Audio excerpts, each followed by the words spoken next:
Juwan, would you like to come up? Juwan Lee, founder and CEO of NexChange Hong Kong, is going to be talking about global fintech, the ecosystem and the trends. And again, I'll tell you when there's 2 minutes to go. Okay, thank you. Thank you very much. I'd like to thank everyone here for coming today.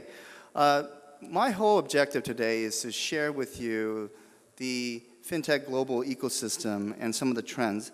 I want to highlight a few things that are very important. Let me first talk about the funding landscape.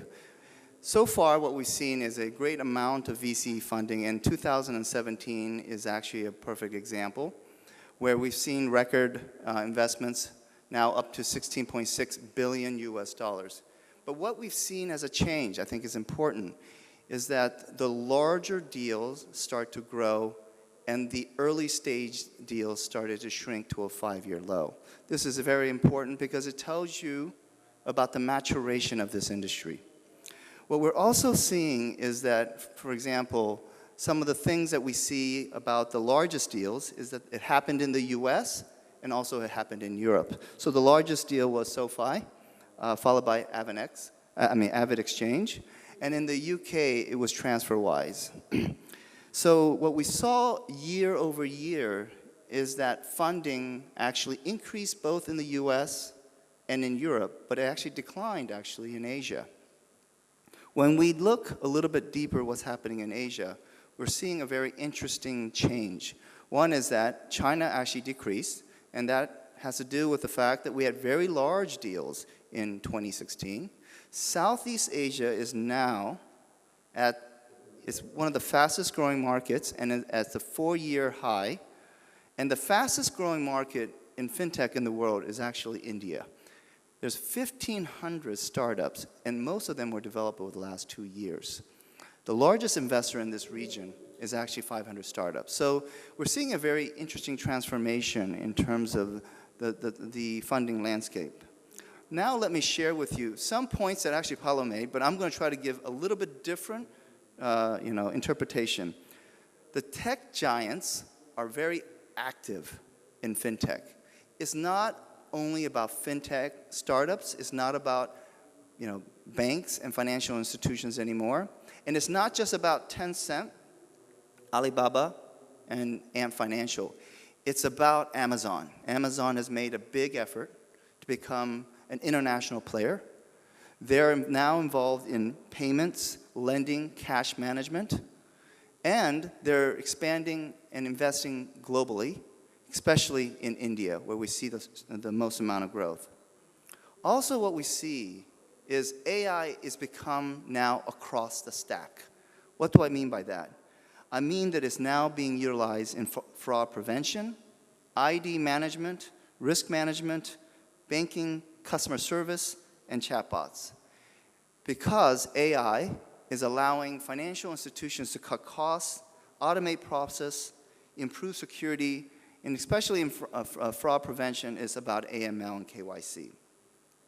I want to paint a picture of what's happening in the global labor market or just the attraction of going into this industry. Everybody knows that US software engineers are one of the highest paid in the world. And that is indeed the case for starting software engineers. But when you look at what's happening in China and the amount of effort they're putting in, a senior software engineer can make 7 figures. And this is a person focused on AI. This is a massive transformation and maybe a big surprise to you as well, how much Chinese government and Chinese companies have emphasized AI. Recently, Beijing government has laid the foundations for China to be the premier world leader in AI, and many VCs are investing in China AI companies.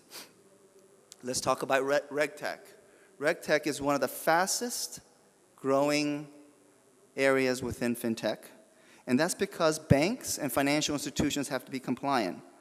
And regulation is increasing. We are all familiar with data protection, payment service directives, MiFID II. These are some of just the examples.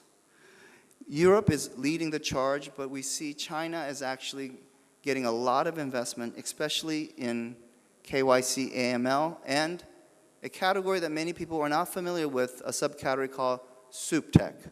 Now, soup tech is something that even I was, it's not actually Campbell soup tech, but it's actually supervisory tech. It is the technology of supervising the regulatory process. This is something that is becoming one of the big trends in reg tech. Also, the emergence of insurtech. We are developing now an era of digital insurers. It started with Zhongang Insurance in China over 3 years ago. That has been a tremendous success story.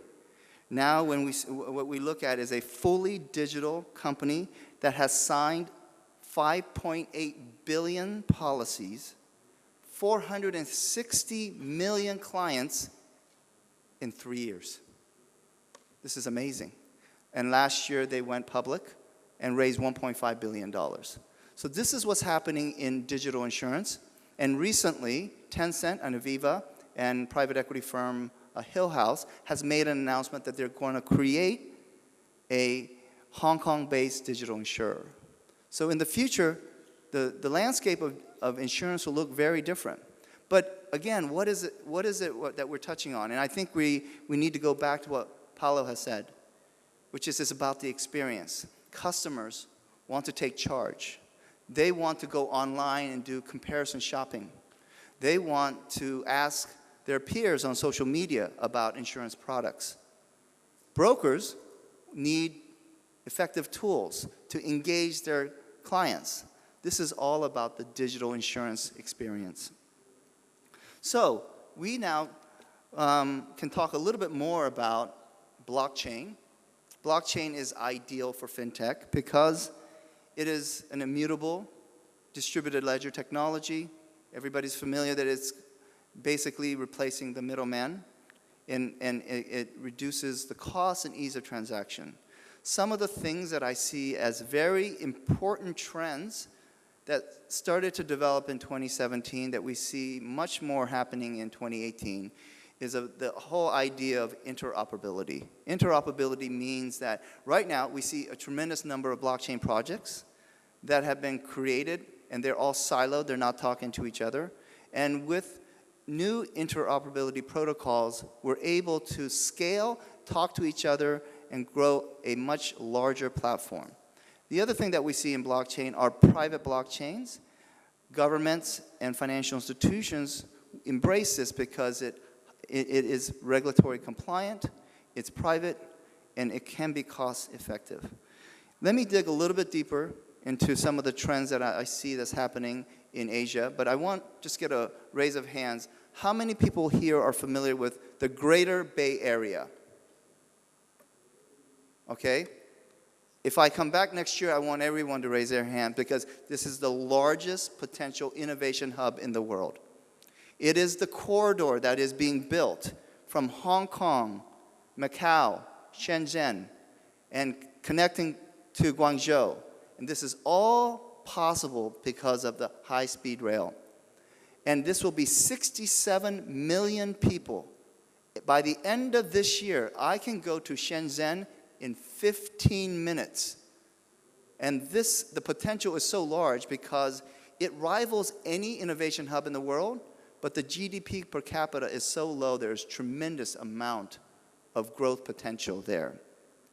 Also, a few things that we're seeing in China, and I'm aware of the time here, is that everybody knows it is the unbanked, it is financial inclusion, and the whole idea that less than 3% of the people in the US and UK, they don't have bank accounts, but in China it's more than a third. And what we're seeing is a very large increase in movement in terms of fintech and wealth tech. Ant Financial has gone into Yubao, became the world's largest money market fund. Tencent has also moved into wealth management using WeChat as a distribution channel. So these are all very important trends that are seeing. And let me just kind of summarize some of the things that I think are important. What we see, what the future holds, is that blockchain technology will be transformative. Tech giants will continue to go into the fintech space, not just as a player, but also in acquisitions. China will become the leader in AI and cryptocurrency, I'll leave it up to you to come to your own conclusion. Thank you so much.